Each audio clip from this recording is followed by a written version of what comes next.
Of May 17th, Budget and Finance Committee to order, and we will postpone the committee minutes from last meeting. Item number 3 is the consideration of an award to Fifth Third Bank of Nashville, Tennessee, custodial services for non-pension investments for the year beginning July 1, 2010, plus 3 one-year options to extend for the Finance Department, and authorize staff to negotiate final terms for the budget not yet approved. Yes, I don't see in my packet a note from Brian, the purchasing manager. Do you have that note? We do not. No. You don't have that. Let me just give you a brief explanation. Last year, as we customarily do every 3 or 4 years, bid out all the banking services, but there were portions of it that we did not award, and one of those was our custodial services for non-pension investments.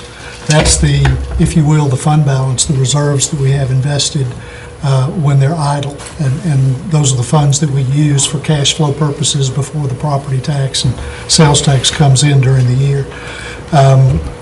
When we buy anything other than a direct CD or have the money in our regular banking deposits, we use a custodian. That's a recommended practice that comes from the Government Finance Officers Association and from the Comptroller's Office, and we tend to use that. We did ask for proposals this year. We got 2, and in our opinion, Fifth Third had the winning proposal, so we recommend approval of that RFP, an award of those custodial services to Fifth Third for 1 year. Is that pending approval of the budget? Does that motion need to be in? It'll probably take effect July the 1st, but it has nothing really to do with the budget. I move approval. Second. Any other comments or questions? Okay, all in favor say aye. Aye. Opposed, no. We'll make that recommendation. Okay, then we'll turn over to our city administrator, Eric Stuckey, to talk about the budget. Thank you. If I could, I'd like to take you through a presentation and overview of the budget as we presented it, and try to not take too much time, but do want to cover the key elements that's in this budget for your benefit and for the benefit of our citizens. This is the recommended 2010-2011 operating budget. As we did last year, this covers the general fund operations of the city and the other funds. It does not cover the capital investment program. We'll cover that later this summer, the update of that plan and funding program, as well as water and sewer. We'll also follow on, as we did last year, probably in July, with an update of those budgets and related issues there. So this covers the operating budget, though, for the general fund, which is our primary service delivery vehicle. The focus. Just a question. Yes. Are you going to give us this? Yeah, we will provide that to you. In fact, we can get some copies made right now if you'd like. Okay, I think we did that last year, so that would be helpful. Let me give you that. Looking back. Place to make notes. Yes, thank you. That will be nice. If you don't mind, I'll keep going and you can catch up. Please. On that in terms of notes. This is something, a mindset we sort of used when we talked to the rating agencies, and I found it sort of a helpful structure as well to look at our focus in terms of overall management, in terms of the organization's performance and service delivery, a focus on economic development and the opportunities for the community to grow, develop, and as I call it, play offense in terms of taking advantage of the opportunities that come our way. And then just overall good financial management that looks at putting policies and guidelines in place, multi-year planning, looking at healthy, appropriate reserves, and supporting the changing service needs and demands we may have, and keeping those all in balance. So this is just sort of a three-pronged thought process that I wanted to keep in front of us as we look at this.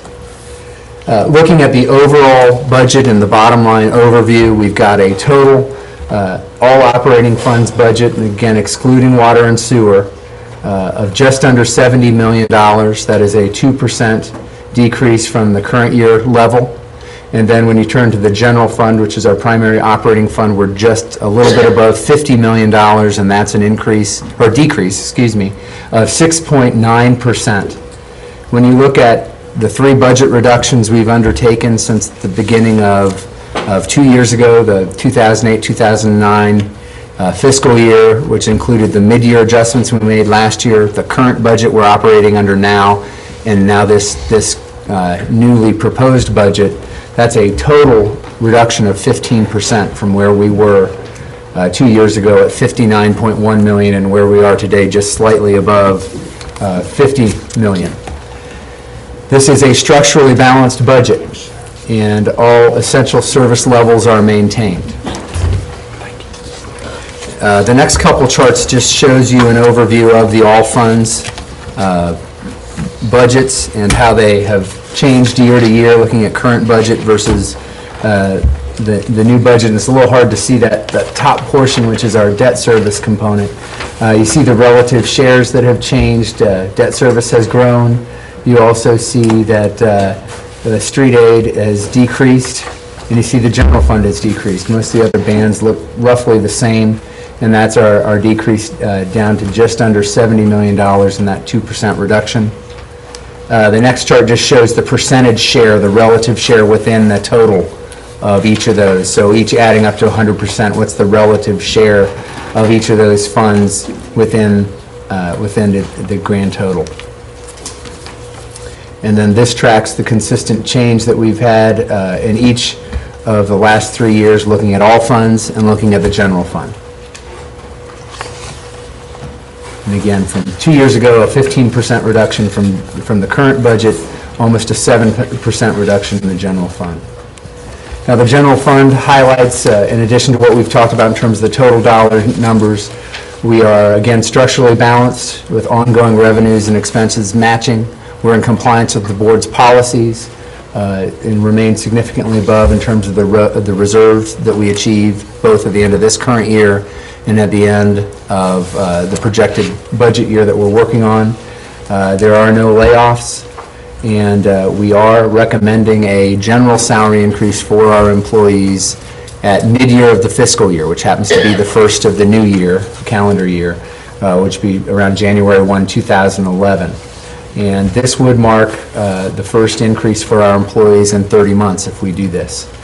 And so that it puts that in some context. One of the suggestions I make in the transmittal letter to the board is that we could look at doing an implementation or authorization of the increase at the end of the first quarter. So we'd have another 3 months or so, actually probably 4 months when you consider what we'll find out in early June of sales tax revenue before we make the final step to implement the pay increases for our employees. Property tax remains at 43.4 cents, and that's the 21st consecutive year we've not had a property tax rate increase, and we are using a small amount of our reserves as a planned expenditure in this general fund budget, $669,000 there. This is targeted specifically towards capital equipment purchases, and that is actually a decrease over what was in the current budget. When we originally did this budget last year, we had a planned use of reserves of $980,000, and so we brought that down a little bit. You go back another year, and that number was somewhere in that area of $3 million of planned use of reserves. So we brought that down, but using it in a targeted fashion at capital equipment purchases, which are more of a one-time nature compared to ongoing service delivery expenses in terms of salaries and supplies, materials, etc. And again, in this budget, as we did last year, there are performance measures for every department, as well as highlights of some of the sustainability initiatives that are taking place in our departments. I ask you to take a good look at that.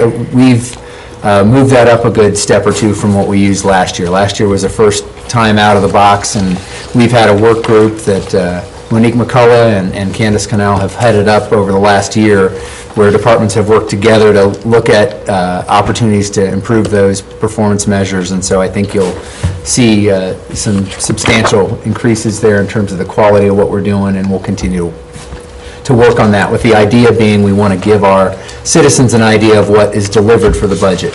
You know, what you get for what you buy, not just the dollar, not just the price. Opportunities. Much like last year when we looked at the budget, we want to make sure we're thinking about the opportunities present. And we wanted to make sure we maintained high-quality services. We continue to, even in the face of tough economic times, invest in the future and enhance our competitive position overall. And one of the themes I touched on at the beginning of the letter that I think is an important watchword for us as we move forward and hopefully begin to see the economy turn around is to focus on possibilities, not just current problems or challenges. And we need to have that mindset as we move into this budget and into our work plans. And then, of course, as we do all these things, as we strive for competitiveness and to be the best city we can be, still maintain what is uniquely Franklin in terms of the quality of life of our community, the historic character, just what all drew all of us here to begin with, that we don't lose that special sense of community. A couple quick charts to give you the basic overview of the general fund. This is where the money comes from, which is 45% from our sales tax, and then you've got property tax, the portion that is coming to operations at 13%, and then you've got various other intergovernmental sources at about 17%, and then our various other fees and local sources at around 23%. The fine point on the property tax is a portion of that goes directly to debt retirement. Yes, on property tax. And that's why the amount was lower. Yeah, that is lowered because debt service has increased. And one of the things we did last year is we tied the payment of our general fund debt obligations directly to a portion of our, dedicated portion of our property tax. And this budget does do that again. And if you look at the 43.4 cents of property tax, in this budget, approximately 19 cents is going to that debt obligation. And that's an increase. It had been about 11 cents last year. So we are increasing that, and that's, we did a good-sized bond issue at the end of last year, and the biggest portion of that goes to the general fund obligations that are related to the completion of the police headquarters. Well, now when you look at where the money goes, first of all, looking at the uses, 72% is in the personnel area, and that's by far the biggest chunk of it. And then our general operating expenses are the other portion of that, which is around 20%. And then the remaining areas are our capital expenditures and our transfers. And now when you look at it from a functional area, from our departments, you see public safety collectively, police and fire is 52% of this budget. And then spread fairly equally among our other areas, streets and parks and our other areas, finance administration, those areas as well, as our transfers are included in there in terms of solid waste and transit and our appropriations. Now, when you look at general fund revenue, this is comparing the budgeted numbers over the past 5 years, including this new proposed budget. And you'll note we've brought that down a good bit from what we were assuming last year and below what we've experienced over the last several years. We think these are realistic projections. They are up slightly over what we estimate to actually happen at the end of this year. And that's reflected on the next slide, which shows estimates versus actuals. And we show a revenue estimate for this year coming in just under $49 million. And we're showing a revenue estimate in the new budget at just about $500,000 more than that. And expenditures brought down again from $52 million, excluding the $2 million transfer or additional expense that was in place for the pension program this year, down to just over $50 million for the new budget. This again just summarizes our performance in terms of revenues in the blue bar, expenditures in the red bar, and then the net impact in terms of where we end up in fund balance on that green bar. And again, last year we had, or in the current year, the 2010 fiscal year, we did have the unique circumstance of an additional $2 million that we added into that budget to help put an infusion in our pension system, which has paid off, as we'll see later, in terms of the ongoing demands on that part of our personnel expenditures. And now this is the general fund revenue by type. This groups it a little bit differently in terms of just under 2/3 of our income comes from locally generated taxes. The remainder, another quarter, next part, comes from intergovernmental taxes. And we'll see later that intergovernmental grew a little bit more than you might expect because business taxes, which used to be regarded as a local revenue source, has now shifted into the intergovernmental column as the state is now collecting those. So that shifted, but in total doesn't really have a major impact, although we think we may actually perform a little better in terms of collections because the state is collecting across the state, not just up to individual communities to try to collect that. So we think they may actually be a little more successful, especially as they work with entities that work across multiple jurisdictions. This just takes those numbers and summarizes the percent change. Again, you see that intergovernmental change looks significant there, and that's really the shift of from local taxes of the business tax into intergovernmental revenue, and this provides an overview of that. And licenses and permits is up, but I think that also doesn't that incorporate franchise fees in it as well? It's the biggest movement there. That's where the growth came from. In fact, building permits is down when you look at that individual item, but we did have a stronger performance in our franchise fee area, which helps offset some of that. Looking at sales tax, again, our single largest and 45% of our total revenue. We are budgeting at the same level we budgeted this year. While it underperformed in this year, we believe that it will reach those levels in the coming budget. That's a growth rate of 2.5%. We have had good news in the last 2 months in terms of sales tax. We had a 0.9% growth, which represented February sales, and we had a 7.7% growth, which was representative of March sales. So we've had 2 good months. The other side of that, though, is we had 22 negative months before that. So we still think we're being cautious in using a growth number. This is consistent with some of the estimates we're seeing from the state, and we also believe with some of the national trends and retail activity levels, we're seeing that this is a reasonable growth assumption to make. On property tax, again, no increase in that rate for the 21st consecutive year. And this talks about also the 19 cents dedicated to debt service. We are projecting a 2.2% growth overall, and that's just reflected in the total valuation growth that we are seeing. And as we mentioned last year, the city of Franklin has the lowest city property tax rate among Tennessee cities with a population of over 25,000 people.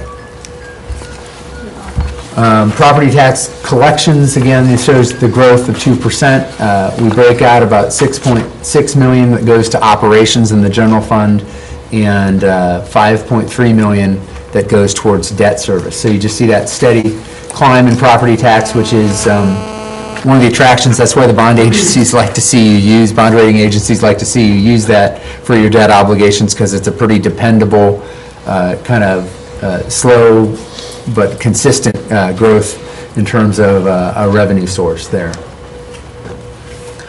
And this shows just our history of our rate over the last 10 plus years, where it was and how it's changed in terms of equalization of that rate with changes in total valuation. Russ, this is your favorite chart. I'll let you explain this one. Well, this just shows the relationship between property tax and sales tax. As you can see in those middle years, 2006, 2007, the sales tax pretty much got ahead of itself in relationship to the property tax. And as you notice, as you go up the chart to 2011, it looks like we're back in that area of equilibrium where we were before we got the big spike and the run-up in the housing prices and so on. And that's really been more of a function of the property tax has plodded along and kept a steady growth, while the sales tax has Falling back. taken a hit over the last 2 years. And then this just shows that relationship in a bar chart in terms of what has happened with those numbers, and we're projecting, again, a 2.5% growth in sales tax in the projected or proposed budget, and about a 2.2% growth in property tax. Intergovernmental revenue, again, projected 11.8. We talked about how business tax has moved into that, which has caused that actually from a direct revenue source in the general fund operations to be our second largest source now, with us pulling a portion of property tax out directly for debt service. But they're roughly equal, property tax at 11.9 in total, and intergovernmental at 11.8. This just highlights the Hall income tax, which is always a little bit of a area that we monitor. It's basically a tax on earnings, investment earnings that citizens have. I only put this in here really to show you that we're being pretty conservative compared to our history in this area in terms of what we're relying on in 2011, and we usually don't find this out till, what, August, September timeframe? July, okay. So this is when we sort of find out after the fact, and we are being pretty cautious in terms of what we're including in this budget, about $1.2 million in that area. Other taxes, just a quick list of some of the other things that are included, and list hotel motel tax as a special fund, but those are just some of the other taxes that we draw on. And then the fees and other income, franchise fees, again, showed some good growth, and we've updated that with new receipts that we've just received in the last couple weeks to reflect that. And then court fines and costs, interest earnings are down, what, about $800,000? Is that right? Something in that area, as interest rates are very low. It helps us on the debt service side, especially with our variable debt, but it hits us on the investment side as well. This shows the projected fund balance at the end of this year and our annual revenues related to that, and then the planned use of fund balance of $669,000. I believe in round numbers this is around a 52% fund balance compared to expenditures ending this current year, and if we spend everything as planned in the proposed budget, this would bring us down to around 49% in the fund balance at the end of the next fiscal year. Again, well above the board's benchmark of 33% in your reserve policy. I don't expect you to be able to read this. I can't read this from here. But this just breaks out every department by personnel, operations, capital, and transfers, and shows you those components of that. One of the elements you will notice, it's not a mistake, it's not a typo on there. There is in general expense, you'll see a negative number of $318,000. That's a net number. We've got about $300-some thousand worth of what we call cost containment measures that we want to take in. We fully added in there all the medical expense when we did that for each department. We typically perform at a 85 to 90% rate of that, so that's likely to eat up that cost containment, but we wanted to provide that as a target in there that we would track directly, and so that is not a mistake. That is a direct component of that and an intended target for cost reduction during the year that we would expect to see, if not in medical, elsewhere as we work to save money with the budget that we have, and we'll track ourselves against that number as we move forward. What about flood recovery expenses? Do we see significant changes in what the year end will be? Yeah, what we really are, that's still a moving target for us too. We're tracking that now and tracking all those costs, and we'll expect to be able to eventually get a return of about 75% of those dollars back from FEMA for the qualifying expenses. So that will really be a matter of us, in some cases, upfronting those dollars and then getting them back as we get dollars from the federal government, which can take some time. We may see ourselves spend a little more of budgets this year than we had originally projected. We're just going to have to monitor that. I know there are areas where we thought we were going to be able to underspend that we may be coming up more onto our budget than we had originally projected. But that, again, is something we'll just have to keep monitoring. You know, in the initial response, both in terms of first responders and then in the cleanup stage, a lot of overtime generated, and we're continuing to track that. We're fortunate that from a facility standpoint, we were not hit really hard in terms of road damage or park damages. Park's probably the biggest, and that's still under $200,000 in total for all of our facilities. So we were really very fortunate on a facility side and as a city organization in that area, but we'll continue to track that. You'll probably see most of that impact in this budget, and there'll be some that will fall over in that, and we'll just have to track, monitor, and amend budgets if necessary, but keep track of that and get our reimbursement. When you say this budget, you mean 2010? The current budget, yeah, I think we're going to see most of that in there. The facility costs will be the ones that may go into the new budget more likely. This just tracks the history of our personnel costs, and you'll see that that has climbed from the upper 60s to the low 70% in the last couple years. And that's really not unexpected when you consider we've worked very hard to keep all of our people on board that we had on staff while we cut costs. So while we left a lot of vacancies, we also did try to keep everybody we could have, and as a relative share in that budget, that does climb up now to 72% of our total budget. So, you know, we deliver our services through our people. That's just the reality of our business. And so you're going to see, you know, the vast majority of our general fund budget include our people costs. Just a couple things to highlight here in terms of personnel expenses overall. I have proposed the 2% cost of living adjustment at January 1 timeframe. There are no merit increases on top of that. Just was not possible given our financial constraints. Very few position upgrades in this budget. A number of places where you may not, where we have traded out part-times or seasonal workers for our full-time positions that are left vacant. There are no increases in health insurance or benefit costs to our employees. So that's the second year in a row we've been able to claim that. And we are using, as we used last year, a turnover factor to help our budget stretch our dollars a little bit. We just know a natural give and take of a budget is that you're going to have some turnover, and that will create some natural savings in a budget as positions go vacant in a year. Even if you decide to fill them, you know, you're going to have some natural savings. We used 2.5% last year, bumped it up a little bit to 3% this year. Our historical number is in the 6% range. So we're still around half of what our reality has been in that area if you look at about a 4 to 5 year horizon. And then pension cost improvements, we'll talk about that too. The $2 million additional infusion did have the benefits that we hoped it would, as this chart shows. About $7.7 million in the current year budget. That includes $2 million of one-time contribution.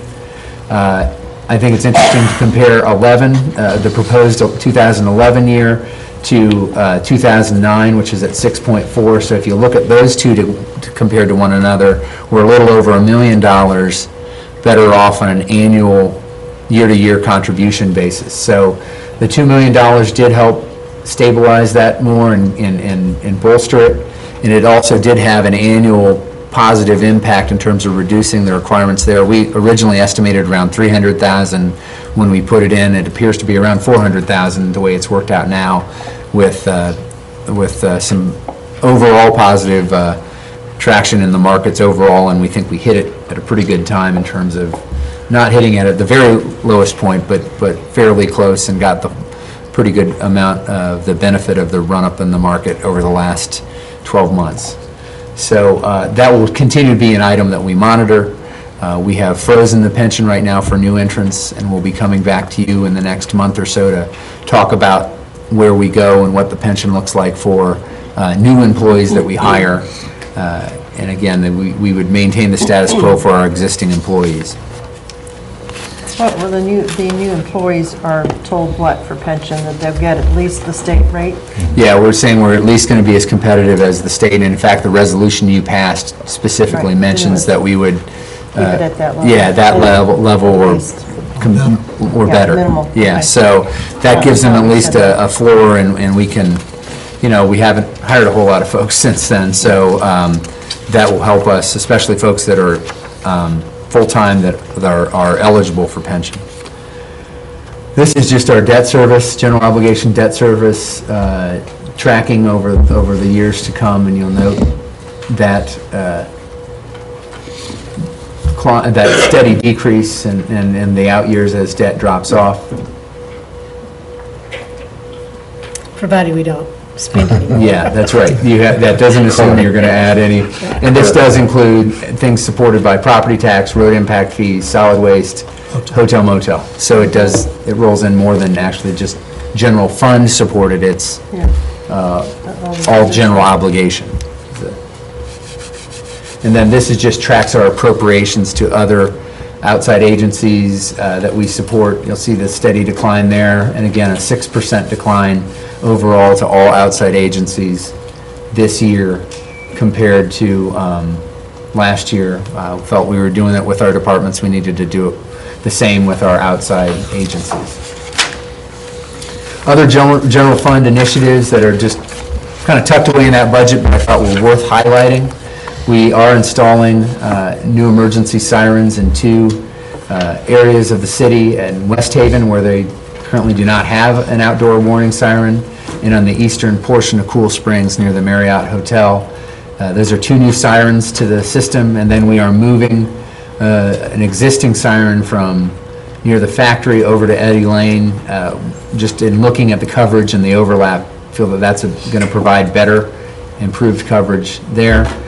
We are operating the Liberty Park vehicle maintenance facility now, and that provides a great example of sharing a resource between multiple departments. We're using, parks and streets are using that together to be more efficient in terms of serving, especially the east side of the city.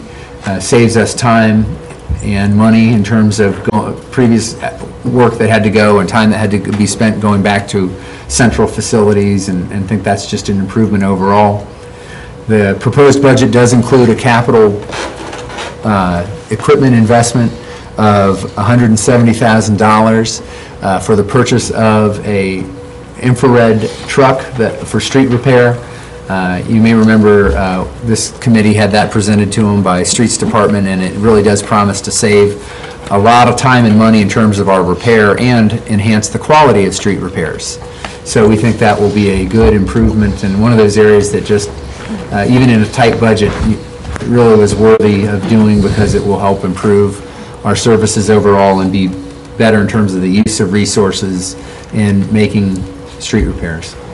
One of the things I have proposed that we undertake is a study of the possibility of the City of Franklin delivering or providing emergency medical transport. Currently, that comes through Williamson County, and what typically happens is our paramedics will arrive at a scene, provide initial care, and then transport is provided by the county, and feel it's worthwhile to look at from both a service standpoint and a revenue standpoint to consider, does this make sense for the city to look at as a provider all the way through in that service? So all it is at this point is an evaluation of the cost benefits related to that, both from a service standpoint and take a look at what that would mean to us from deployment of resources in terms of what we dispatch to certain calls as well.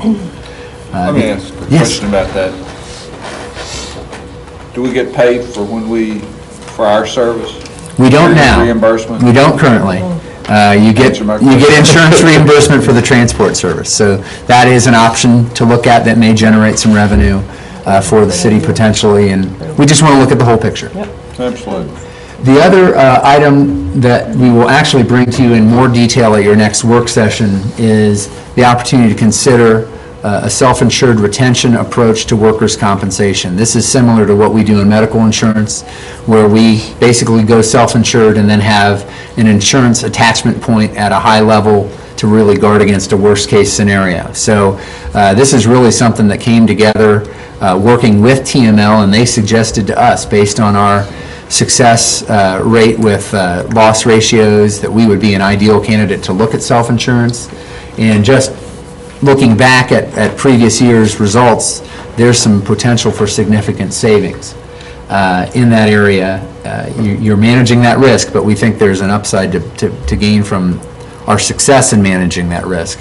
And we'll go over that in real detail with you at the next work session as a whole board, and have TML on hand to help walk through those numbers.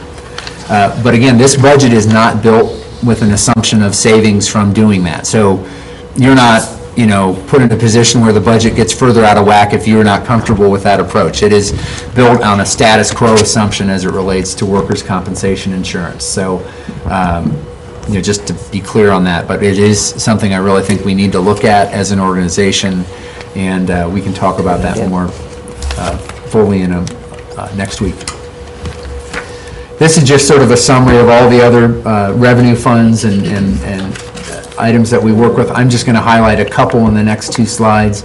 This just provides where those are in the budget, and we'll give you an overview of those areas when you go to those sections of the budget. I did want to highlight a couple in particular, a couple issues in particular. Our street aid fund, one of the things we are not doing in this budget, and one of the ways that we made this budget balance, was by removing the transfer from the general fund into the street aid fund for the support of our street resurfacing program.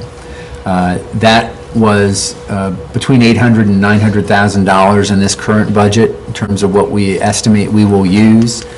And part of the ways we're able to balance this budget is not making that transfer, not augmenting the $1.6 million that comes from the local share of the gas tax.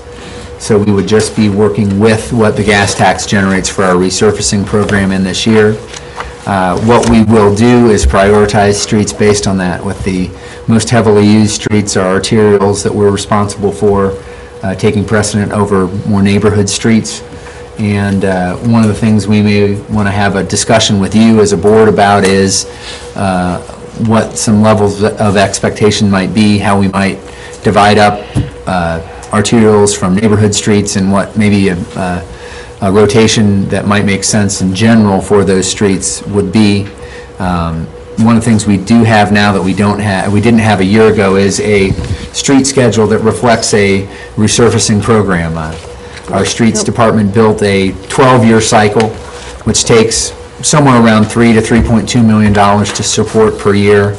And as you can tell, the local share of gas tax gets us maybe a little over half of that money in a given year. So there's a challenge there, and 12 years is the starting point. It is by no means a requirement. We can look at a lot of other options there and what that means in terms of service level and funding demands, and how we balance that within the budget. Solid waste, one of the things we did do that actually impacted the general fund is we did move the fleet maintenance function out of solid waste and into the general fund during this current year, and this budget reflects a full year of that being in place. But we still have 4 divisions in solid waste, because we created a division to reflect the costs associated with the curbside recycling program. While it's a pilot program, we want to make sure we're tracking the direct costs associated with that program. Basically make sure we're on track with that. I don't think that revenue number is exactly right. We may need to fix that slide for you. I think that's off. So, but the transfer amount is accurate. If we have a proposed $3 a month increase from $12 to $15, we will move that from from a $1.78 million annual subsidy from the general fund down to 1.46. Yeah, it should be, that was a mistake on my part. That should be 6.4. Instead of 5. Yeah, and. Where's it? Yeah, The revenues. Up the revenue. Revenues up from 6.4 to 7.1 should be the reflection there. And expenditures, Same. the same.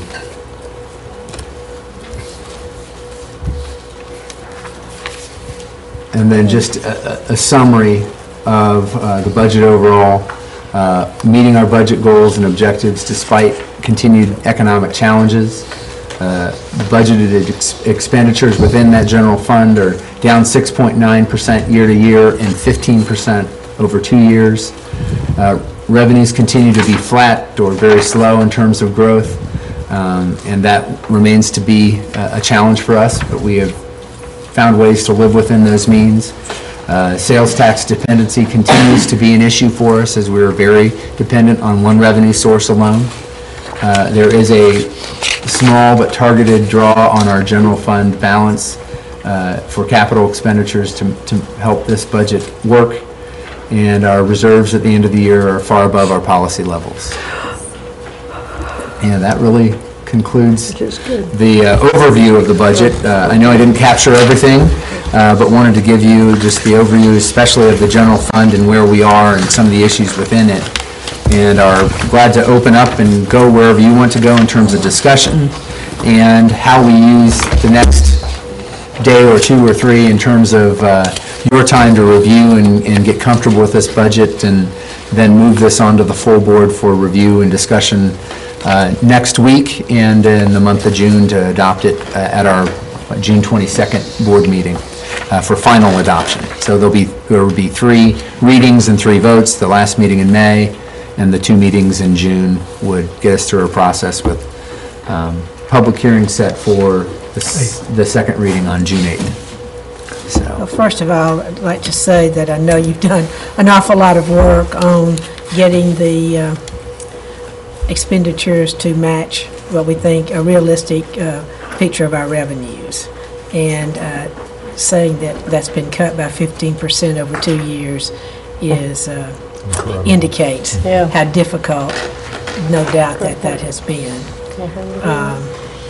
So I guess with that said, there may be some specific comments that anybody would like to make now, and we also need to kind of schedule out what we think we'll be needing to do, maybe just for another meeting. I don't know. What you want to do two. Tuesday, and we have scheduled the United Way and agencies from that appropriation group in for tomorrow night, because we know there had been interest in having that discussion. So they'll be here at 4 for that discussion, and then from there it's open in terms of where you want to go. I would be remiss too if I didn't say it is a significant achievement in terms of what we've had to do in reductions, and it's not been fun or pleasant for people to do, but I'll tell you, every single department stepped up and was part of this solution. Truth be told, a month ago, we were probably about $10 million, we had about a $10 million gap staring us in the face, and everybody dug in and looked for ways to make it work, and we found it, and in a way that we think will continue to deliver high-quality services to this community, what they expect and deserve. So I'm very proud of our team for doing what they did in delivering this budget, but having said that, we're ready and willing to work with you on going through it and making sure you're comfortable and your questions are answered and you're ready to move forward with it. And I guess we should say that the additional revenue really that shows up in here is an increase in $3 per month for solid waste pickup. That's really the only thing in there. And I would think that, and I think this needs to be said, even without the recycling program, that would have been in there. Absolutely, I should have probably mentioned that. This when has we did it. nothing to do with the recycling program, so even if that recycling program didn't exist, that still would be in there, because we've spoken about this from year after year after year. I think we started, at $6, wasn't it? $6 a month per household? Three, well, yeah, actually 3, but I think we were talking about 6. And then we had that big argument or discussion about going up to 9, and it costs, Becky, what is it, $18 or $20 per household, or is it even more now? About $20, right? Is it, because I think we need to discuss this a little bit. It's just under $20. It's just, okay. And what I would say is, regardless of the recycling program, the goal was that we would create an integrated solid waste plan that would keep this price at a reasonable amount. That price would be that, or the proposal would be that, regardless of recycling program or not. Right. And I can think that's absolutely really tell you, from my perspective, I would be recommending this with or without. Oh, yeah. Yeah. And you look at just the basic facts. Effective in January, we saw a 25% increase in our tipping fee. And the costs of fuel and transportation isn't going down either. So there are significant cost pressures, and Becky and her staff have worked hard to keep it in this total cost in this $18 to $20 range, which has really been that way for the last several years. So there is still about a 25% subsidy if you look at general fund to what is paid for by our customers. So, that level of what is the right place to be is a board policy call. I understand that clearly, but given the cost pressures and where we are, this would be the recommendation with or without the recycling program. And the recycling program is the best opportunity to control the growth of this cost for our citizens going forward. And we continuously take out of the general fund to make up for that lack of what it costs, the true cost. And I would say, too, that anyone, you take a look at Brentwood that doesn't provide solid waste, and the individuals contract out, they're paying much, much more than $18 a month to pick up their trash. And so even if we went to the full amount, 18 or even up to 20, that still would be a better cost than somebody else who's paying actually in these other communities. The other thing is, I think that you're talking about the 25% increase in the tipping fee, and then the gas cost, of course, are going up. But I think it's really important to say that if the citizens of this community get on board with this recycling program, that is in turn going to help us keep our costs down and not continuously have our costs go up because of the tipping fees, the gas costs, be less trash for our landfills, less garbage for our landfills, and that's so important. So I think every time that we're communicating, Melissa's communicating to the community, and we're doing all these things, we have to continuously take that message to them, because that is going to help us keep those costs down. I think there just needs to be said. And that was the goal of that program. Absolutely. The goal of that program was, okay, we knew landfill fees would probably go up. Yep. The goal is how can we control those some way without having direct control over it? And it was take less to the landfill. Absolutely. Thank you. Our landfill contract is for 2 years with an option in the third year. It's for 30 We months. got 30 months. We went ahead and got the option executed up front, so we'd have 30 months of stability in that cost. But there are cost of living. There is there's an inflationary adjustment at 18 months, I think. So Really? we did have that, but that kept it as a known, as opposed to having to go back out to the market in 18 months and take our chances. So having experienced the 25% increase in 1 year as a surprise a little bit, we wanted to lock that in for 30 months and give ourselves some time there.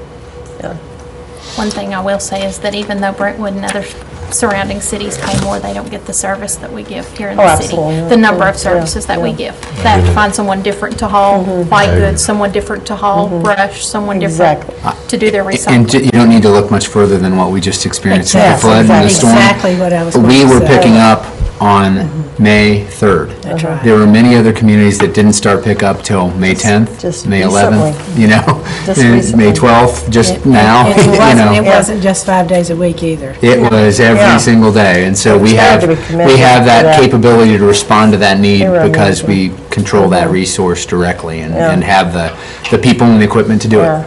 And I saw people, and we made a point of that too, that Friday we all went out, but we made a point of it, but I saw people stopping and talking to the solid waste people and thanking them over and over and over. They did a remarkable job. And we couldn't have the done it service is without amazing. street department, water department. Absolutely. Absolutely. Parks Yeah. department. Those folks Your street, your also solid waste, they all helped pitched in out. people, trucks, we were just, Yeah, you the had to goal have was that. to get it off the street. And we've topped well over 1,000 tons just from flood debris. Now, even though our guys were working really, really hard and doing that, they, I think, gained each like 5 to 10 pounds because people kept bringing them sandwiches and brownies and... They worked hard, though. Yeah, we had them out there walking. But that indeed does remind us of what good service that we Yeah, had all the excellent time. service. Thank you. In Your that department. very special circumstance where it was beyond Yeah. the call of duty. Thank you. We've got, our departments are top notch. Just a word of encouragement. I had an email yesterday from one of our Franklin citizens that grew up in North Augusta, South Carolina, and apparently they had a blue bag program that was very successful. Oh. And she was excited that Franklin was doing that. And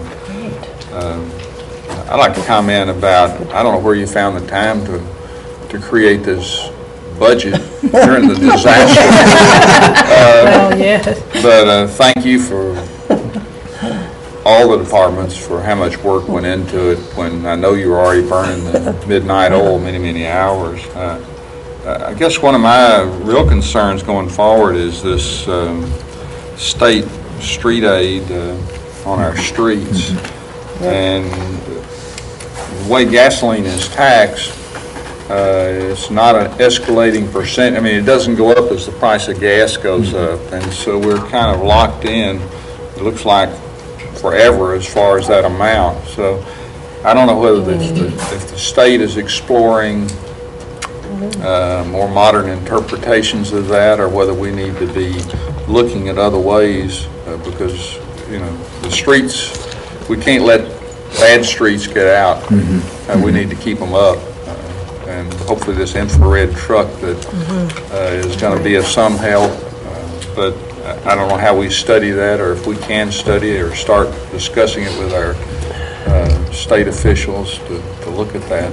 It's really a state, city, and national problem, a federal problem as well, because everybody approaches it about the same way on a per gallon basis, regardless of cost of fuel.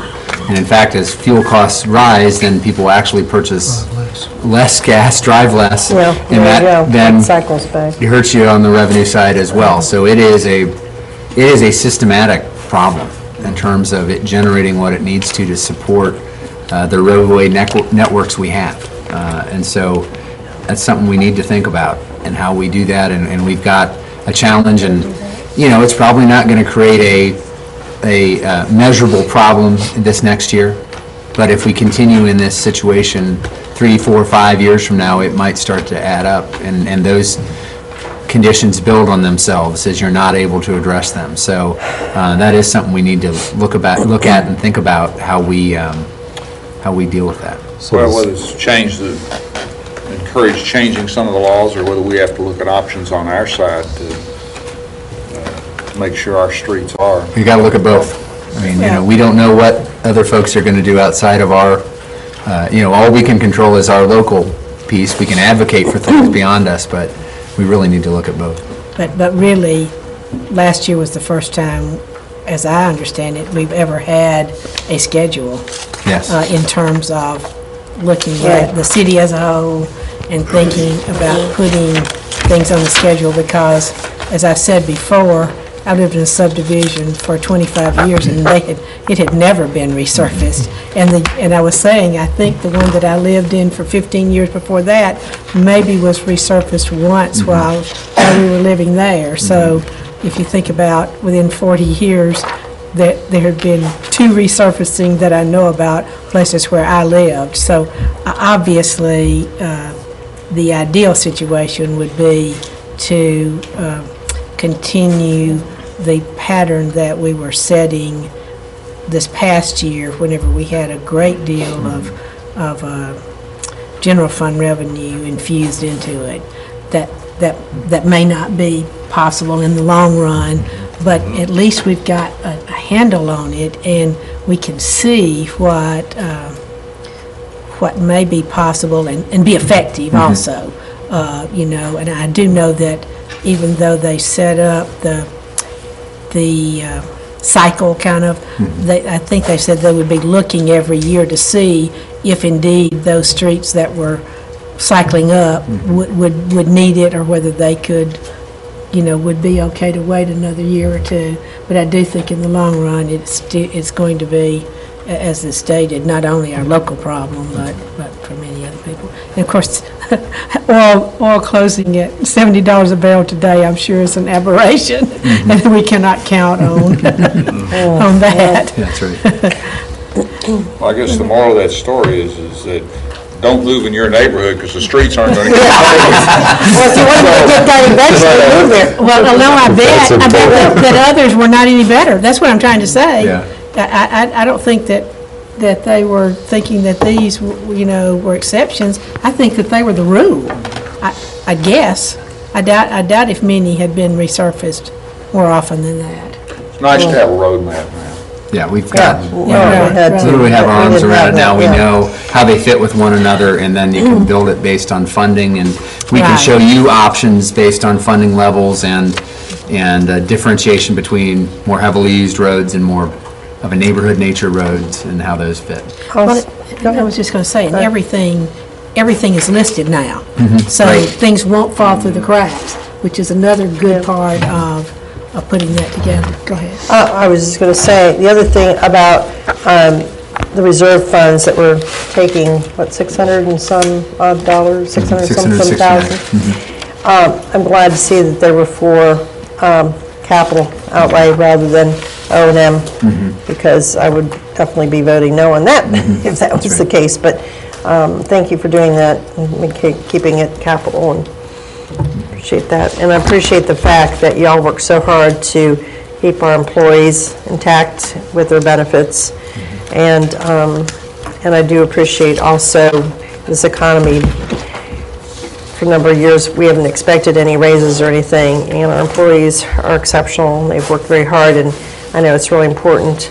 And hopefully, come January, that'll be a reality that we have in the budget, that 2%. So I just appreciate that work on that, because I think it's really important. And in terms of the increase, I have to say, with all these tough times, though, I have heard hardly a complaint at all about that situation. Our people have been glad to be here and glad to be Yeah, serving the that's right. citizens, and they have not, and probably didn't necessarily expect it in this budget, but we think it's an appropriate thing to try to bring forward and try to do within this budget, so. And that would be, what's the number on that?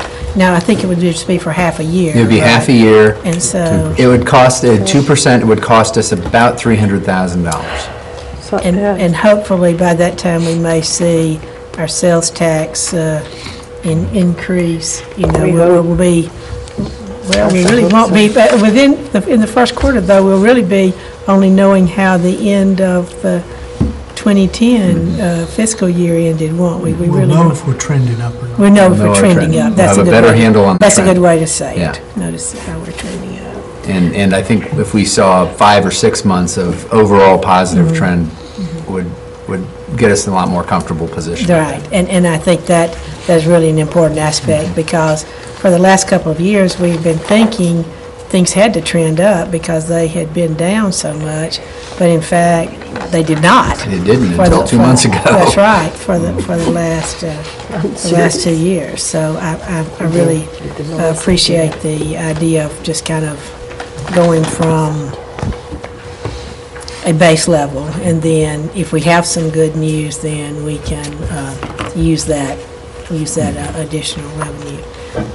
I had a question that just occurred to me, but I don't remember, I don't think it was about solid waste, but whenever we increased our water, or was it our solid waste, where we said those people that are, you know, receiving kind of reduced property tax and everything might not have that passed on to them. Was that solid waste? That is solid It was, waste and okay. not water.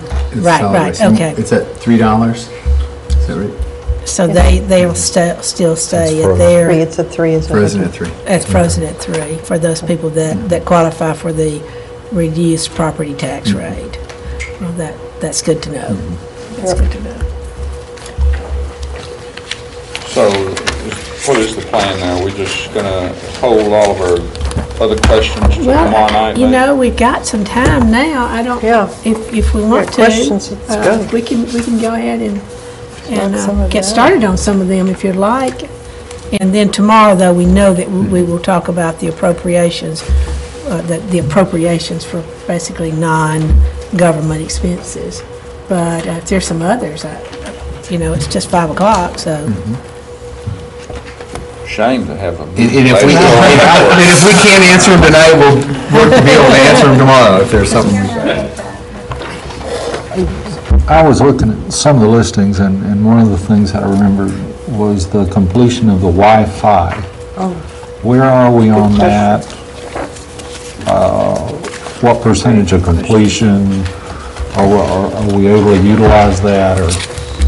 Well, in the southern and southeastern portion of the county, we're pretty well complete. We're virtually 100%, if not 100%. The areas that we have problems with is going up Hillsborough Road and crossing that catcher, and then going crossing the railroad tracks on Mallory Station to get to the fire station. So we've got just a couple of impediments that we've got to get past to make it universally accessible. It's not quite sufficient yet for the police services to be able to use it in the northern half of the city, but in the southern half, it's ready to go because we were able to bury some of the cable and some of the conduit and run it through there. And there really are just specific runs that we need to make to help complete the system. And one of the options we're looking at is using our own staff to do this. We've got some good expertise and capabilities. Also utilize some of the insight that Kevin Comstock has in terms of our ability to maybe even tie into some grant opportunities with that. Use maybe some of Brad Wilson's capabilities too in terms of project oversight and delivery, and then use some of our staff from a construction standpoint to kind of finish those last runs. So that is really what we're looking at, is maybe a way to do it internally, because the other costs, other costs may not quite make sense for us, and maybe a real opportunity to get it done for a lot less cost internally. So the impediments are the costs of having to cross those particular places? Well, the and cost of the those expenses. permits. You know, it's taken us a yeah, long time yeah. to get the permits to cross the railroad. And that, the goalposts keep moving on that as far as what we can do and how we can do it, and what, we can't, until we get the approval to do the road, we can't just go in and do the conduit, and that's what we're trying to get accelerated. But we have a problem getting from the hill, from the water department on the hill, to the wastewater treatment plant off of Hillsborough Road. When we complete Hillsborough, there'll be conduit, and it'll be okay. But in the meantime, we're looking at the possibility of a microwave connection to be able to connect that. Then we've got to go from wastewater under McHatcher to get to the other side, where the fiber already exists. And again, these are, you think of it as Wi-Fi, it's all, there are no wires, right? Not so. We have to have backhauls to be able to make those work. And it is the backhaul and the redundancy that you need, where if you lose one station, that it loops around in a different direction. That's the part of completing the circle that we have not done. We are, I know, taking bids on contracting that out. And when all the bids come in, we're going to weigh that Evaluate against some options. whether it's an internal or an external project. So what have we allotted in the budget for that, for this year? It's actually, decided there's still some money to- that we borrowed that's in escrow that That we'll we'll end still up have paying available? for that. So it's not really a funding issue, it's a technical Okay. issue. So it's really a previously funded capital It is. project So from I was a wondering, couple what years happened ago. to that capital we had? So we still So have it's still dollars there, for you're that. saying? Yes. Good, okay. I wasn't sure. We're not doing any more down the road, right? in the middle of the road? Was that a part of that? That is absolutely true, Yeah. Well, but what's there is staying there, correct? for now. For Until we now, have to move it. till we, You know, as we can put conduit in the easements, then we'll do that. okay. And the plan is to do all of Hillsborough that way, and Columbia is going to be done that way, so. You know, anything new that we build, McEwen is done that way. The Southeast Interceptor, there was separate conduit run alongside the sewer to run that all the way down to Goose Creek. So, you know, once we got the hang of it and figured out, middle of the road's not necessarily No. the best place, you know, where we could work around it, we've made other arrangements. There is still some that's overhead, and over time, that too will come down. We just put some in down there in Columbia Avenue now? Well, I think the overhead, what we have overhead that goes out 96, because there's no way to Oh, go so we don't have to underground go up there. in there. But to get to the Parks Department, we had to do that. Okay. Thank you.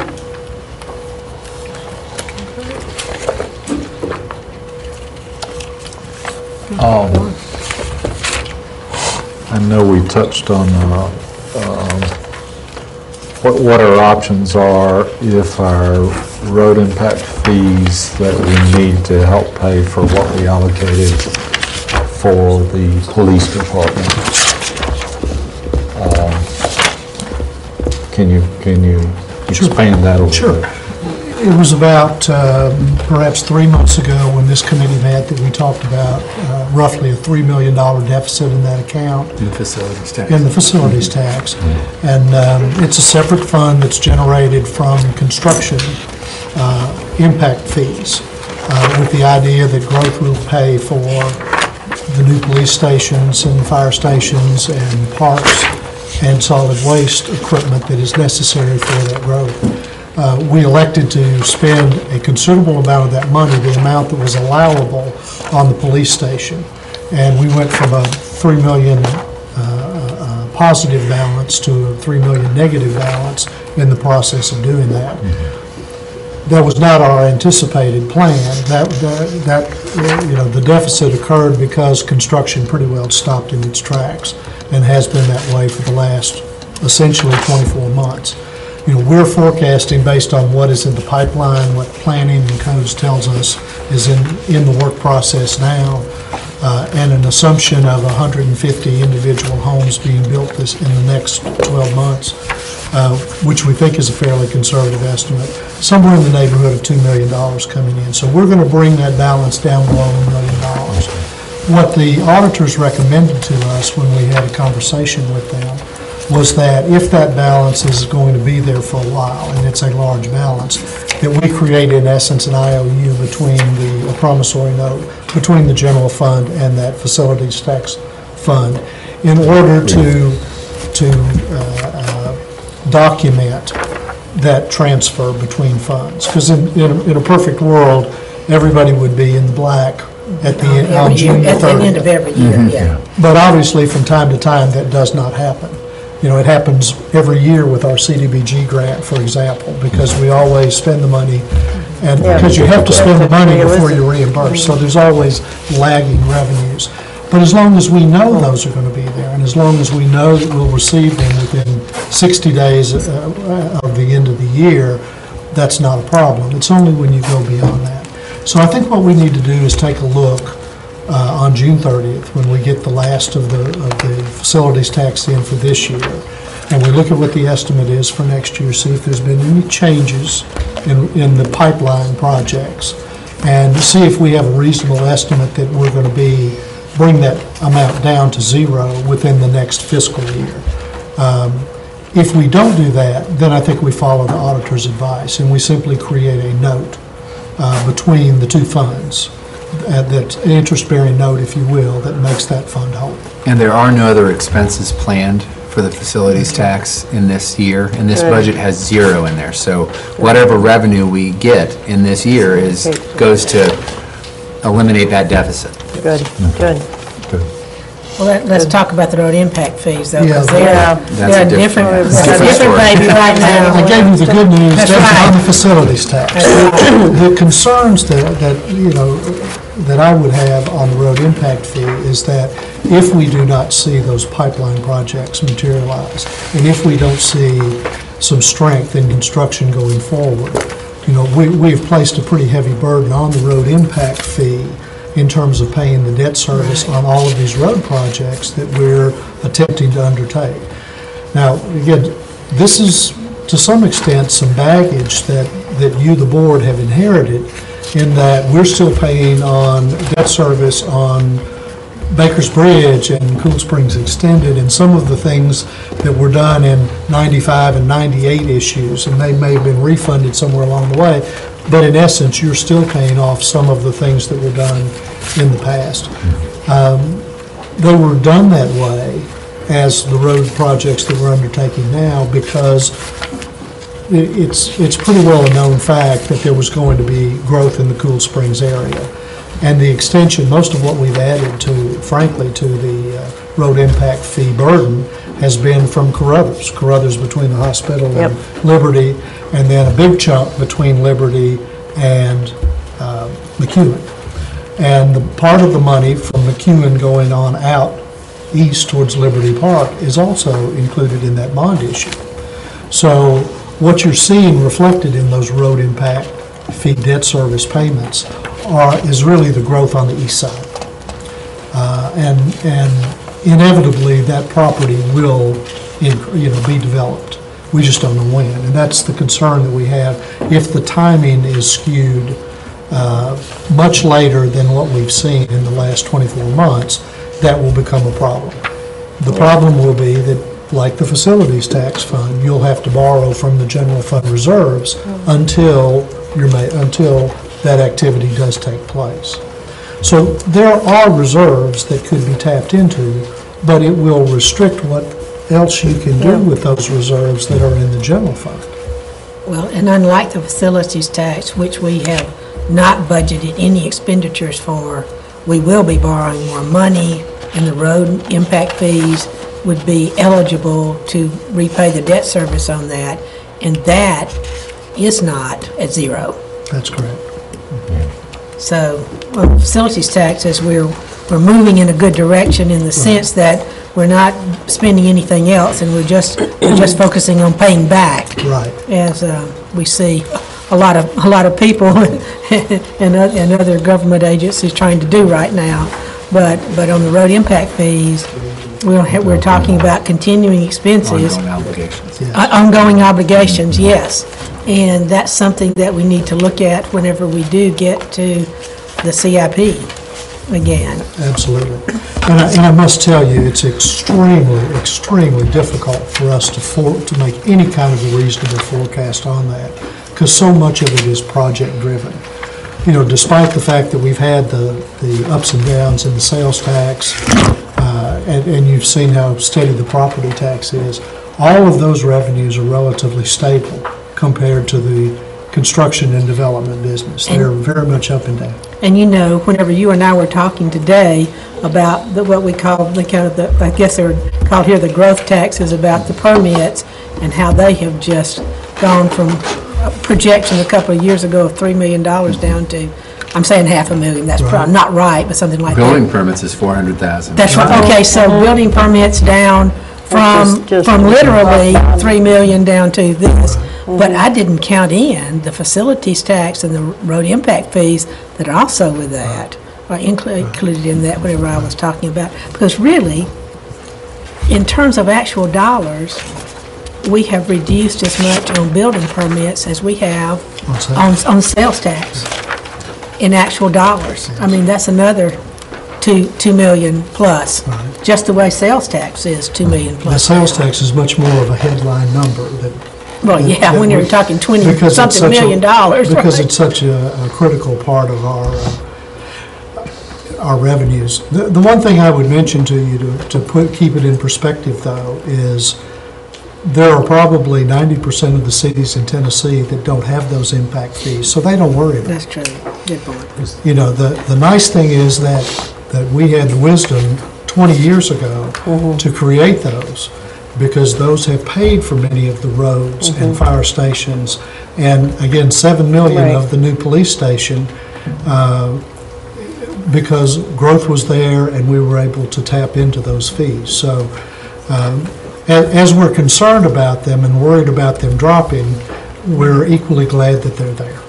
And we do need to say Williamson County was the first county in the state of Tennessee to get to get the allowance to do that. And we don't think in the city that the really big effect of the impact fees has been for school construction. Absolutely. And Absolutely. we don't, that's not even involving us, but that's where the big payoff came. And although we think of it as a big payoff for us too, and appreciate that. So as we worry about how we're going to pay for the roads, the average city is paying all of it out of the general fund, if you will. And that's why their tax rate is $1.60 instead of 43 cents. But that's a good point to Very good make. point. That's a good point to make. Actually, I had just, whenever I was looking at this thing saying, we have the lowest tax rate for any city above 25,000. I suspect, though, that most of those cities above 25,000 also have a school system associated with them. Many of them do, Many of them do. Yes, I they don't- I don't think all of them do, but but many of them do. Many of them do. So that may be one reason that our would Property be tax interesting, though, to rate. know how See what the much of difference their is. property tax is devoted to non-school. That would be something we need to probably research. There used to be, a booklet that had that in it. I mean, I've seen them. We pulled that data a year or so ago. We'll We look at did. that We again. need to pull It that did data. look at a city rate, but we'll have to look at how that may be broken Right, down. right. And But it did have county and special school districts It in did have special school But it districts. didn't break apart But the it- city rate. But yes, you just look, and they used to have a little thing that had how much went to debt service, how much went to everything else, because, I mean, it's probably been 20 years, but I've seen them there. But we are saying, really, whenever we're looking at the road impact fees, which do concern me, and the obligation for paying the debt service, because if that doesn't come from road impact fees, it's going to have to come from somewhere else. For everyone's benefit, if you haven't seen that page, there is a balance in that account, so we're not starting quite at zero. I mean, we have over $1 million in that account, but we will We will need more. need some activity this year in order to stay above the negative numbers. Because I think the number you have on there actually is the negative by the end of this 2011 fiscal year. I guess the other thing that we need to say, although this is not set in stone yet, because it still takes into consideration that in this fiscal year that we're in right now, we don't know the numbers that we're about how much we'll have to take from the reserve. But whenever I look to see that from 2008 to 2011, we are right now projected to use 20% of our general fund reserve in 3 years. And so, again, that may not come into play because we've still got the rest of this fiscal year to, but as I say, it's really 20% of it whenever you look at it. That 20% less. And some of that kind of showed up in one or two Here's of the those one slides. chart, yeah. On the slides That that shows you all had. three, shows revenue, expense, and fund balance. But I hadn't seen that, although we've got hard to many see. wonderful. Well, We'll we've get you a got- bigger version of this. No, let me tell you, we've got many wonderful charts in our budget, and that's extremely helpful, but that was one that was not in there. And, That overall performance when it's slide 14 in the presentation, middle of page 5. oh, I went past it.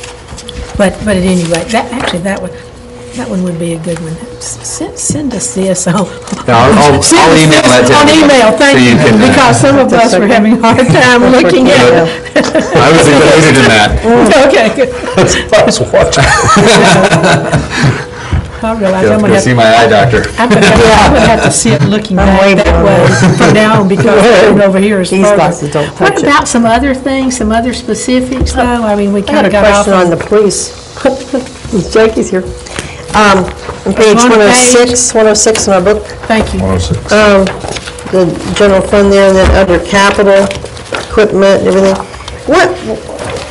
What are we projected to purchase in new cars? Or are we leasing? What have we decided, or have we decided? Because I know we've got to have some new cars. And I can't remember what we talked about. Yeah, It's if I been so may, long. If you go up to. Look at the lines above. 85,200, you've got $581,000. That is a combination of lease payments for the The rentals? dispatch equipment, the new digital dispatch equipment that you authorized, and some Okay. police cars. Do we know how many? Well, it's going to depend on the price that we get, but I mean, it's a And we pretty have- substantial Yeah, we have number. bid those, and you should see that shortly. We do have them bid, and we're going to bring you, within the next month, back the option to either purchase or Or lease lease, them. so we're going to see that. But we put the lease money in. Good. We actually have 400 and something thousand in this year's budget to purchase, and roughly 400 Oh, and yes. something thousand in next year's budget to lease. Okay, So, and what we will probably recommend is a combination of the two so we still have 400-some thousand left in this budget? in this budget. Okay, You had 600,000 in this budget for purchase yeah. that we're looking at I think we are leaning towards primarily a lease option. Lease, yeah. At least with this year's money, and then look at how you allocate it going forward between lease and purchase. I want to get some numbers, whenever that showed up, on the presentation, I started thinking about how much that would be once you're making those lease payments all the time, and then once you start leasing everything, it sounded like it was going to add up to be a lot more than the amount of money that we had available to purchase, because, the lease payments, don't go away, whereas the purchase, I guess after 3 or 4, I don't know, maybe 5 years now, those drop off, and are we replacing 1/5 of them every year, See, I just want to hear some more numbers on that. We had actually started a couple of years ago on a rotational basis of replacing them every 5 years. Oh, 5 years. Now, we've had to obviously push that ahead to every 7 years. And so, That's, We can get the cost of yeah, that let's for just you. just look at the numbers on it, Sure. because I started Sure. thinking about if you started having, because the lease payments continue for every year that you have the car. I guess, well, it depends But on you the won't wear really and know until tear. you get these bids in on how. In the, Well, as far as the purchase price of the car, we have the lease money locked up. If you remember, you approved Yeah, that back we even. did. I know that, no, but I'm just trying to say, though, Yeah, whenever that was a it good came to us at our meeting, not the last one, but the one Couple before months ago, that, yeah. and I started thinking about the eventual amount of money that would have to be allocated to this every single year, because you continue with the lease payments. It's not like you purchase it and then you don't pay for that again. I mean, of course, you pay for maintenance and things like that. But you're bringing us those figures to see if it's advantageous to lease versus purchase, so we'll know after so many years of that's- it, what the... that's what the- right. what the- That what was the thing that I terms asked would be for. as far as the years and the percentage. And It'd be very difficult to determine in a period of 1 year or even 2 years. Oh, absolutely, I agree. No, that's what I was thinking about, the long-term effect of it. Was Right. really what, I wanted to see the numbers on the long-term effect. Yeah. And I believe we that need was to the have request I something made to that gauge that, because we that day. need to make a decision on that. And then that also does not include the outfitting of the cars. this should include Well, would it? all the costs to get It it would? street ready. Okay. So that would be lease street That's ready? incorporated in the bid. That's, Going this way. Okay, okay. And with this bid, you'll have the option to either purchase it or use a lease. So the bid serves either option. right. And also, we were talking about possibly bringing some of that in-house. We would do so much of the outfitting ourselves, correct, Jackie? what we Well, have some of, we can We do. have done that, but a much better option is to purchase the vehicle ready to go on the street. Okay. Oh, I thought we also talked about that it was advantageous to us financially to have some of it done, and then we did some of it because I didn't know if we had specifics that we wanted to do, or what? The advantage is recycling the equipment, the light bars and certain things like that. But I think going forward, it's probably going to be more advantageous to go ahead Have it and as a package. have it done as a package, simply because it takes so long I know. to install. It's a And the problem. life of that unit is about consistent with what the life of the equipment is. Okay. Okay. So that was something that was looked at, but then I just don't determined remember, that I it don't really remember was that. Is it better? was Okay, better. Okay. all right, good. I'm just real concerned we get you some cars, because I know how bad those things are.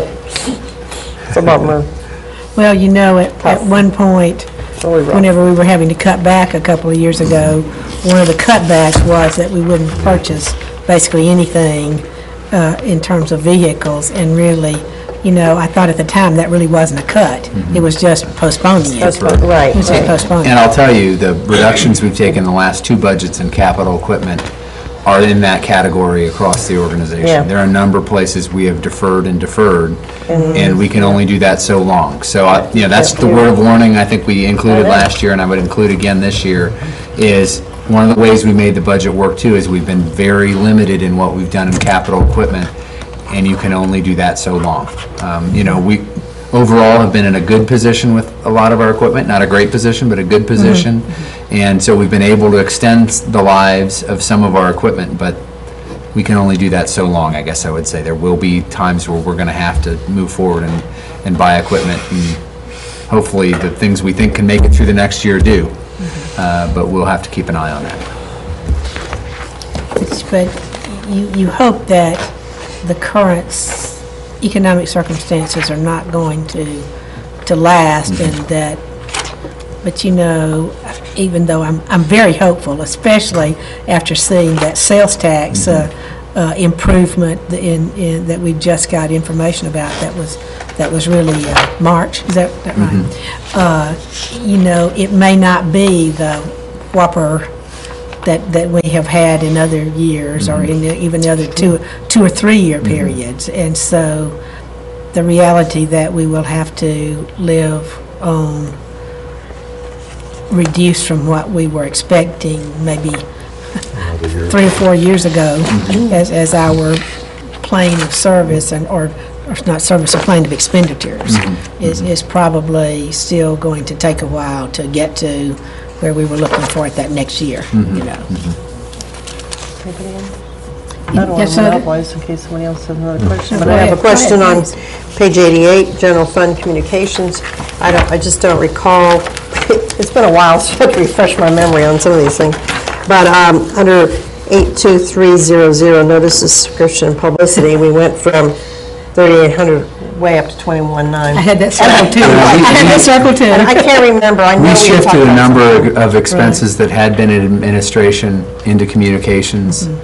I can give you the detail on that, I don't have it right in front of me, but we shifted a number of things like the running of the Citizens Government Academy and some of the other functions Over here. that are now in communications, because that's where 'Cause the that's where people that run belongs. it, like Monique, Yeah, are okay, located. So that's fine. we shifted I'm all right with that. costs between I the just didn't two, remember. administration and communications, so. Okay, so that makes sense. If you go to page 70 under elected officials, that number goes from 47,000 to 7,000. Yeah.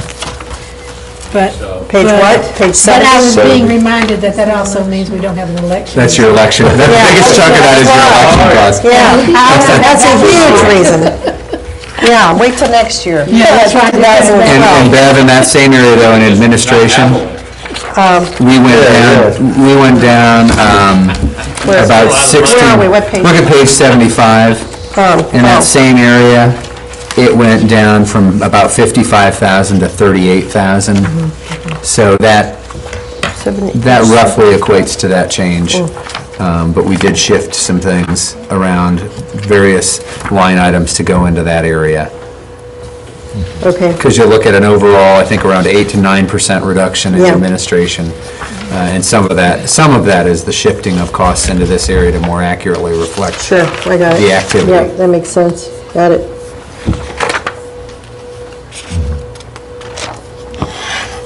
So is a special pension meeting on Thursday afternoon at 4? No, we need to talk about that. Okay? Because we got, you mean, this will be our 4 Just o'clock meeting in a row meeting if this we- week, and If we do that. It is possible that we might be able to do most everything tomorrow, but I don't know. We'd like to try for that. Uh-huh. The issue with the Thursday meeting is, honestly, our ability to be ready for it from a staff standpoint, and also Shirley Harmon, our HR director, is out this week, and when we originally scheduled that, we weren't factoring that in, and I think that's important to have her here for that conversation as well. So I think we need to look at another option for scheduling that meeting.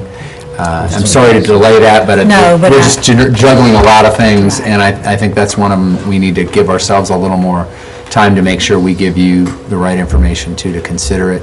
One of the thoughts was to see about having a simultaneous meeting with the pension committee as well, so that we all kind of talk about it together, and can invite the rest of the board as well to participate in that, and just see what you'd like to do in terms of a schedule there, either a week later or even into that first week of June, if that works for you. What kind of deadlines do we have to put Yeah. something in place That's a good point. for the pension? July 1 was our original deadline. We can obviously Is that give ourselves another month if we self-imposed, think, or is there- yeah, that's self-imposed, we're not obligated. We do want to get it resolved as quickly as we can. Right. But make a good decision in doing that, and we don't want to rush into it, but we don't want to delay just because it's important to have clarity, decisions on it. But there's no state or other No, there's not. bear. The one thing you'll need to take into consideration is Right. when a decision is made of what to do, we'll then have to give it to the lawyers. Oh, okay. And let them come back to us with a plan Amended amendments. plans and all that. So, it'll probably take, after you make a decision, 30 to 60 days to come back to you for adoption. And depending on the nature of your decision, some have more implications in terms That's of right. paperwork and amendments to the existing agreements versus other options, less so. There's some with all of them, but depending on where we end up. But gosh, when you look at that pension, how much extra money was being put in by the general fund, if you saw that chart, or if you looked where carefully we at that were, chart on yeah. that, good night, it was down at that much, and then all of a sudden it's, not all of a sudden, but it did turn out to be that much, and so obviously we've got to do something, and we need to get it, although the comment that we're not hiring that many people right now make it a little bit less of a timeframe concern, but still, we need We to need get to that resolve done, it. yeah.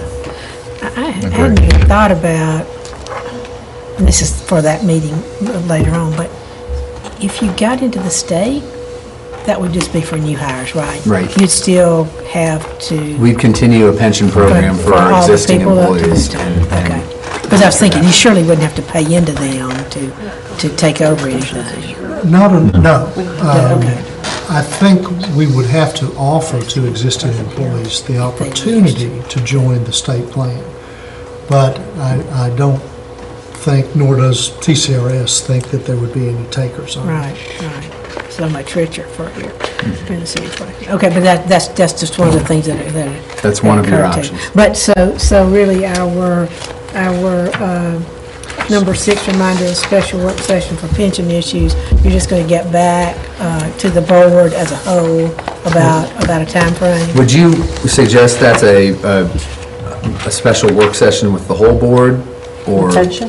would you be more comfortable with that as opposed to this committee only? With the pension? Yeah. Maybe. Well, That we're gonna have that to might vote on save it. us some time. Eventually, the so. whole we're gonna- board. That's how last time we Yeah, I met, that's think how we we should. met. Okay, Yeah, I think then we let's should do plan that. for that. Okay. Plan for that. Well, let us work on scheduling that. we may need to ultimately give ourselves a little more time than July 1, but I think we'll try to keep that as limited as possible, but get this scheduled with everybody as a full board and invite the pension committee as well to participate in that. So does this mean then that we do not need the meeting? We will not We meet will not on meet Thursday. this Thursday. We will not meet This this Thursday. Thursday. Good, because We'll I'm take not that off. available. What don't let this happen. It worked out. Good. I don't want to miss these meetings. And our goal would be that tomorrow we get... You can complete the budget tomorrow? If we could complete. Vote it And out if- to the full board, that'd be great. Right, and if people have other specific comments or concerns, or just numbers that we want to look at, then tomorrow would be the day. And if there's anything you see or you have that you think you may want to send to us tonight or tomorrow morning that we can look at in advance of the meeting, we're glad to do that as well. If there's something you think may need a little more legwork than just what's in this document, we're glad to do that. Just Well, the send us police- an email and we'll do it. The police cars, I think, the police car arrangements, I think would be the thing that we wish We'll to, have that for a while. that I'd like to see. In fact, whenever we were getting the other presentations, to me, I think that was the only thing that I asked specifically to see what the long-term ramifications, you know, and how And much we've- this would be per year. We've been limited in responding to you on that, Oh, I in part know. because of the bid process that was going on, that we have the bids now, right? We do have the Okay. bids now, and that's why we So didn't good. do it. And again, we were playing that, do we install internally or externally? You know, that makes a difference in the bid Okay. and how much we're going to do that with. Do we really want to be financing, if you will, or leasing the add-ons? So we'll look at So that. you'll and we'll just give bring us some information. We'll give you a and couple- and the recommendations, how about that? Yeah. We can do that. That's good. And, So thanks for bringing that up. and I had another one about page 193. Might as well just throw it out there right now. The streets department. Yes. Remind me about the 82, page 193, 82600, we had repair and maintenance, no, I'm sorry, back up. Repair and maintenance services? I had, rentals. We went from 1,000 up to 29,000, and I know you're juggling some stuff around there. That's 85. 85,200. 85,200. I'm just curious what ended up making the rentals. What are we running, Joe? Who we know? What are we renting? Yeah, remember that that went from page? 1,000 to 29,000. The screener, the compost screener. I've been renting a But this is for the new budget, so we Yeah. shouldn't have that. But we're not going to be Buying running that this. Yeah. anymore. We can look at that. We'll need to get back I with you just on don't that. recall that. I just want to throw that out to you. I'm just curious why it went from 1,000 to 29,000. I know there's probably some stuff in there. I'm just curious what. I know there is, but I just can't Yeah, think of it off the top yeah. of my head. And I know there's some other things here you went down from, I don't know how you did this with repair and maintenance going down from 198,000 to 128,000. That's where you're trying to cut, I guess, but I don't know how you do that. Fleet maintenance. Yeah, right. right, I know, when they do a good job, so maybe they're able to try to do that. Utilities have sure gone up, haven't they? That's just, A lot of that could be some fleet stuff, but I'm not sure about that, but I'll bring people on that since fleets came over. yeah. Yeah, and I'm just mainly curious about the rentals now. But that looks pretty good. I mean, your budget looks lean and mean. And I guess maybe we ought to say, Russ, if you could give again the reasons that our budget is less going forward than it was for the year 2010. You know, I was actually writing in the margins. We have some of that. Okay. You've got Yeah, one. just in my shorthand, I mean, we cut the transfer to street department by 800 and something thousand. The pension's been cut by 400,000. Plus the $2 Above and million, beyond the plus the $2 one-time million appropriation. one time. Right. Vacancies account for over $1 million. Mm-hmm. Capital is cut by $1 million. And solid waste transfer is cut by over $300,000. That's 3.7 million of the 4 million in cuts. Jeez.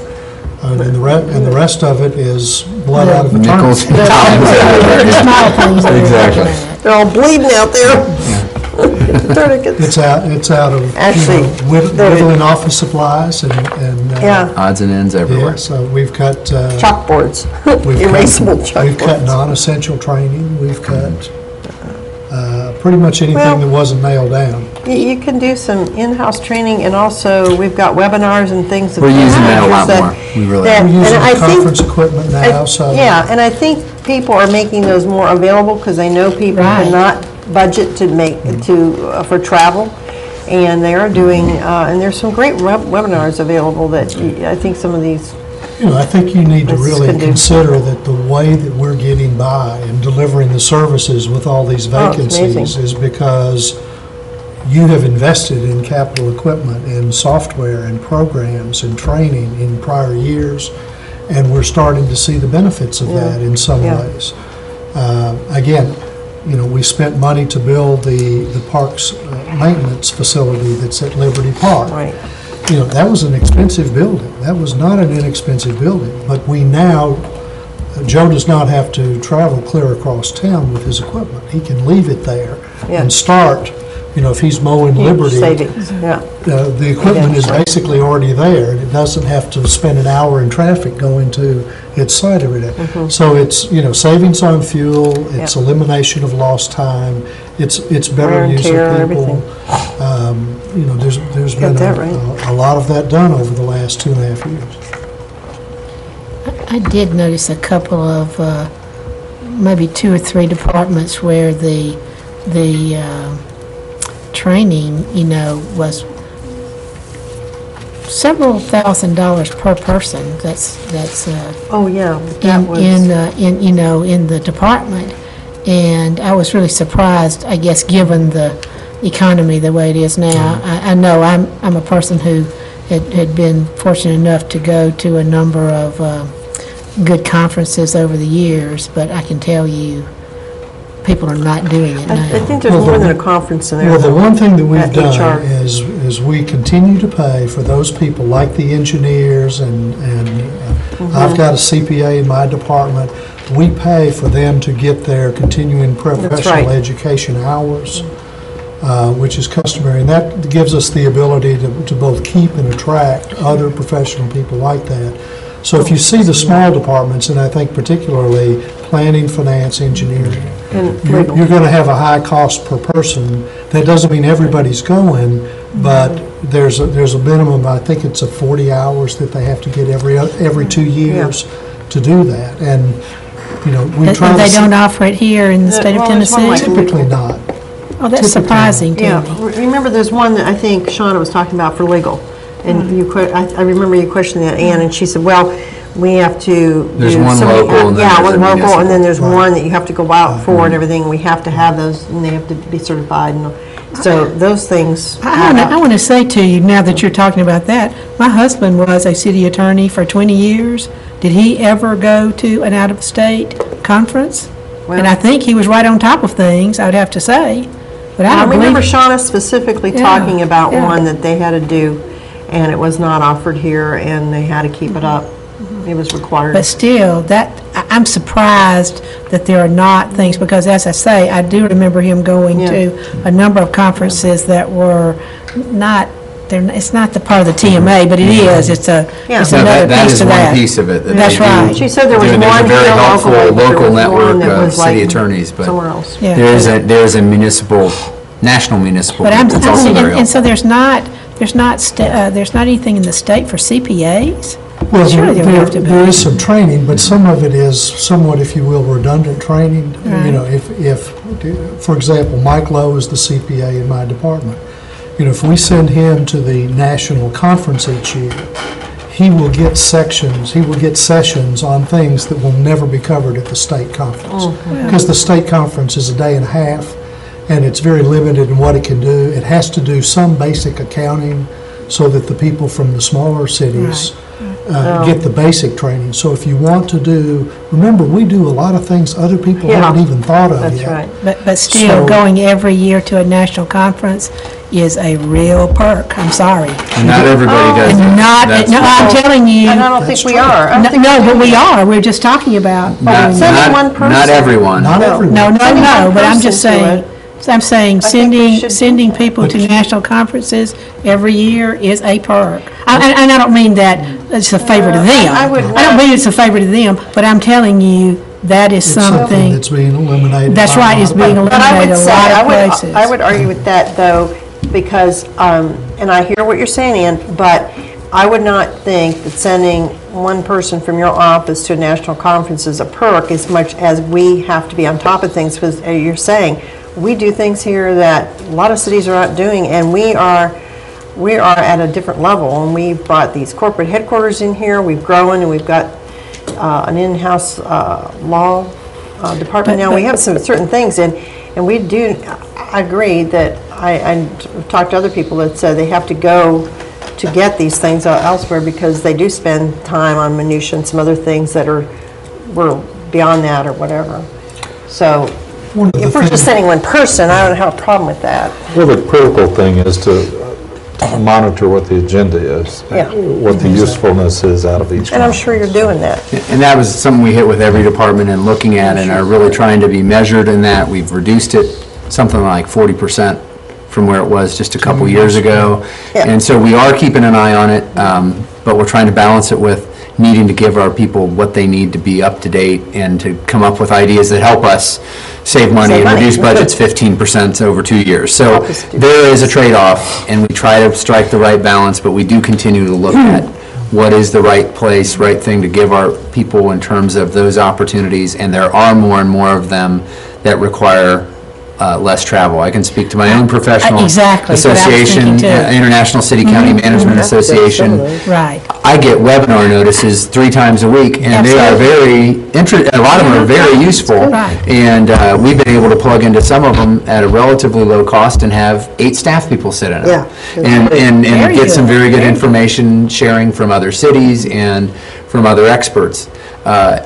And so we are looking at those opportunities, but you also need to continue to look at what are the things our people need, especially those with professional certifications to maintain those, because those are critical to quality services as well. So we hear you. It is a significant cost element, and we do try to manage it prudently, I guess I'd say, in terms of making sure we're getting the right people with the right things, but also balancing it with our overall budget constraints. So we'll keep I'd like looking to at it. chime in just a touch if I might, because I probably have more C in my E hours. And I think it's, I think it's very important nationally to be on the leading edge of the wave and getting a lot of that information, but also professionally, it's very important that you're having those relationships with people from all over the country, and you don't get those on a webinar.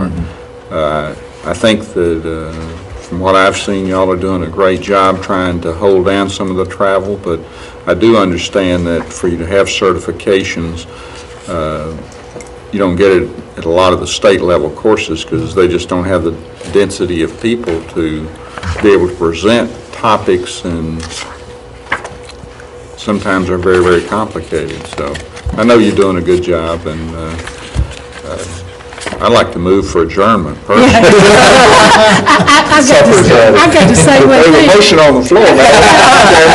We didn't do the minutes, did we? No, we did not. We're going to postpone them until next time. Okay. So, Until, not Until a tomorrow. later time. Until a later time. A later time. I have them for you. I just have to say that the police department here in Franklin was a part of CLE, which is continuing legal education for municipal judges, and that is, believe it or not, is online now. People can go This is on a to- video or The video, dramatic that's right. performances? That's right, and you can go on now, the municipal judges can get CLE from that. Cha-ching. All right, second. That's to recess. I've seconded Recess. So it. we are recessing. Until tomorrow. Oh, we're recessing? You may want to change it to a I recess. move a recess Second until recess. tomorrow at 4 PM. Perfect. Thank you. Good. Okay. All in favor? Okay, all in favor. Well, we have- yeah. All in favor, leave. Everybody- There you go.